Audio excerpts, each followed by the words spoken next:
Rimaniamo in tema di viabilità e poi entriamo in un altro argomento con il segretario generale dell'UGL Polizia di Stato in Friuli Venezia Giulia, Raffaele Padrone. Ieri abbiamo letto una nota a sua firma dove sottolinea la carenza, o meglio la mancanza sulle strade della polizia stradale. Conferma? Ha fatto una nota. Sì, ho fatto una nota spiegando che l'organico della sezione della Postrada di Pordenone non è più quello che era negli anni or sono, cioè una volta c'erano 49 poliziotti, quindi 49 poliziotti che potevano garantire sicuramente un maggior controllo sulla strada. Poi cosa c'è stato? C'è stato che ci sono stati pensionamenti, quel turnover famoso che non viene più rimpiazzato da anni a Pordenone e in provincia di Pordenone, e quindi anche le specialità. Poi è successo che c'è stata l'acquisizione della A28, quindi l'ente ha ritenuto opportuno avere la nostra vigilanza in autostrada, e quindi anche perché l'autostrada ci dava le macchine, ci dà tuttora le autovetture, cosa che non ci dà il nostro dipartimento, quindi diciamo spesati tra virgolette da questa parola, spesati per andare a fare la vigilanza sull'autostrada.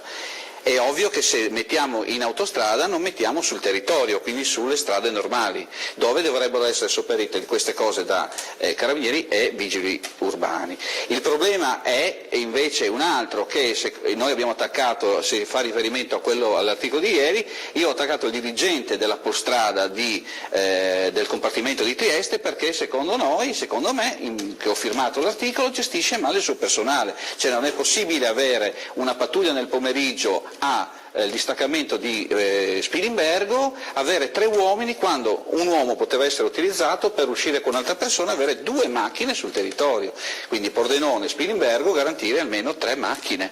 Questa è la gestione globale. Poi che manchi il personale è vero, perché poi c'è la 104, poi c'è quello che diventa anziano, però siccome se sono sempre gestiti loro, la stradale hanno un ordinamento loro, cioè una carenza d'organico si nota subito. Se uno sta in malattia, uno deve andare in ufficio. E poi c'è una cosa da dire, che oggi la burocrazia negli uffici della polizia stradale è diventato emergente. Perché? Perché una volta avevamo, e l'ho scritto, delle occasioni, cioè lo straniero che circolava senza assicurazione.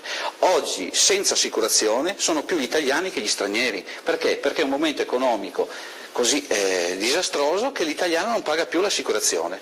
Noi siamo in contravvenzione, quindi per fare la contravvenzione ci vuole uno che segua tutto l'iter burocratico, un poliziotto in meno sulla strada. Senta, altra notizia dell'ultima ora, una telecamera sui caschi per la polizia. Sì, questo è una cosa delle ultime ore, perché abbiamo vinto una battaglia, proprio lo dico, sindacalmente l'UGL aveva fatto questa proposta, il vice capo della polizia vicario, il prefetto Marangoni, e dopo vario periodo insomma è riuscito a proporre per 6 mesi una sperimentazione di 160 telecamere, mi hanno detto il numero, credo siano 160 telecamere per l'ordine pubblico, chiaramente più caldo nelle piazze di Roma, Napoli, Torino e Milano.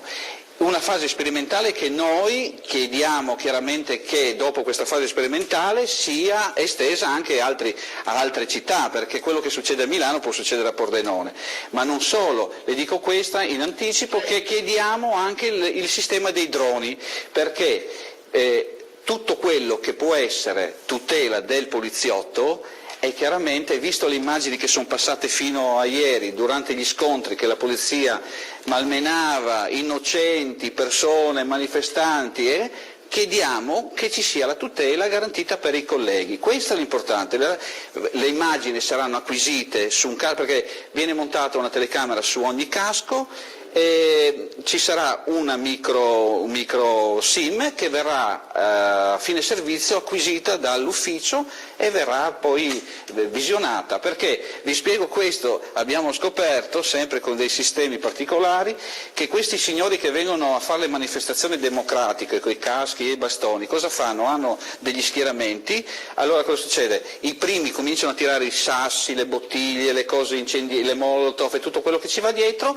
poi la polizia carica, si aprono, scappano, proprio si è visto nei filmati, si allargano e tu stai attaccando quelli dietro che sono fermi e quindi sembra che la polizia stia menando la gente. Che attacchi persone inermi. Certo. Raffaele Padrone, grazie. Segretario generale in Friuli Venezia Giulia, UGL, Polizia di Stato.